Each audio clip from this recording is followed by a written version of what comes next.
It was the summer we discovered terror as a hobby. Bored, 16, and armed with the anonymous power of a burner phone, my friends and I became architects of other people's panic. Our specialty was prank calls. We'd look up abandoned properties in the county records, old farmhouses, foreclosed bungalows, and call the landlines just to see who or what might answer. We called it ghost fishing. The old Millward place was our white whale. A sprawling Victorian monstrosity on the edge of town, it had been empty for 2 decades. The story was that old man Millward had died in his sleep, and no one had ever bothered to clear the place out.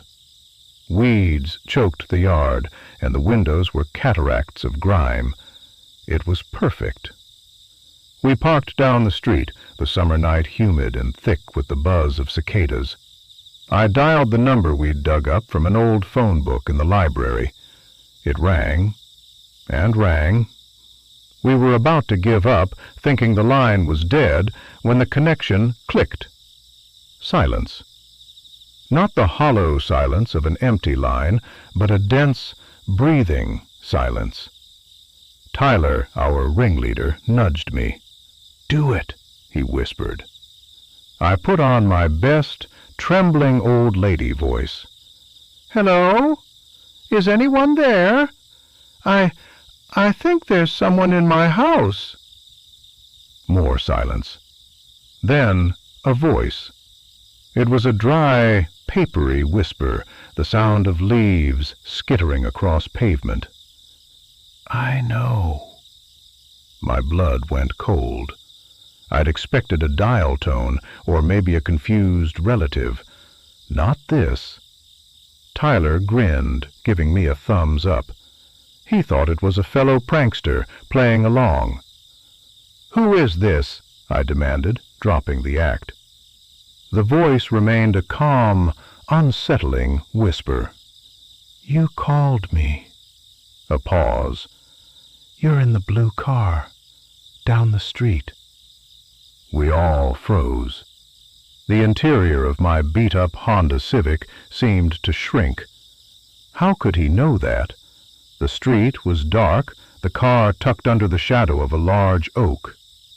"Very funny," Tyler snapped, leaning towards the phone. "Who is this?" "We've been waiting for a call," the whisper continued, ignoring him. "It gets so quiet here. But now you're here. You can come in." My eyes were locked on the house. It was a black silhouette against the starry sky, utterly dark. And then, in an upstairs window, a light flickered on. A faint, jaundiced yellow glow from a single bulb. There was no electricity connected to the house. The utility company had confirmed it was shut off years ago. Chloe, who had been silent in the back seat, let out a small whimper. "Hang up! Hang up now!" "I see you," the whisper rasped, a hint of a smile in its tone. "All 3 of you." A second light winked on, this time in a downstairs window. The parlor. "Let's play a game," the voice said. "You hide, I'll seek." That was enough. I fumbled with the phone, my fingers numb with terror, and ended the call. The screen went black.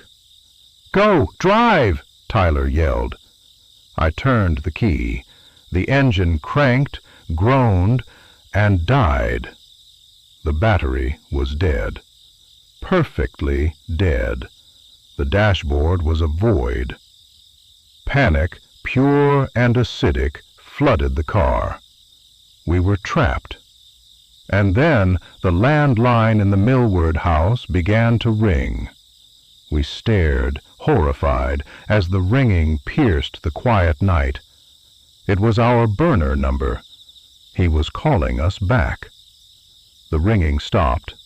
He had picked up.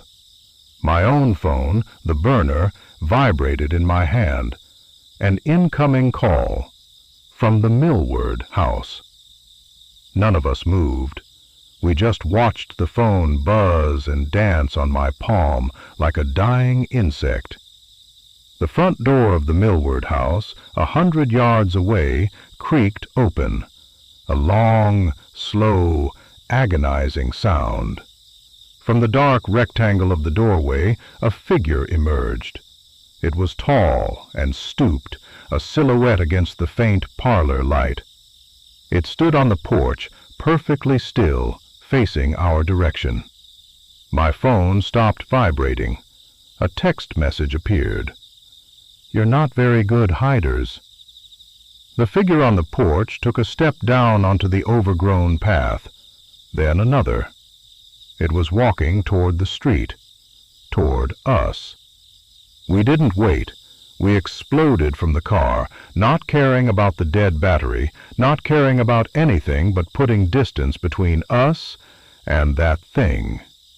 We ran, our sneakers slapping the asphalt, not looking back until we were safe inside Tyler's house, breathing in ragged, sobbing gasps.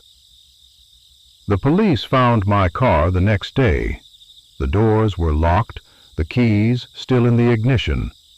The battery was fine. It started on the first try. They found our burner phone on the passenger seat. The call log showed one outgoing call to the Millward house, and one incoming call immediately after from that same number. They went to the house. They found dust, decay, and a working landline phone, its cord chewed through by rats, sitting in a puddle of water on the kitchen floor.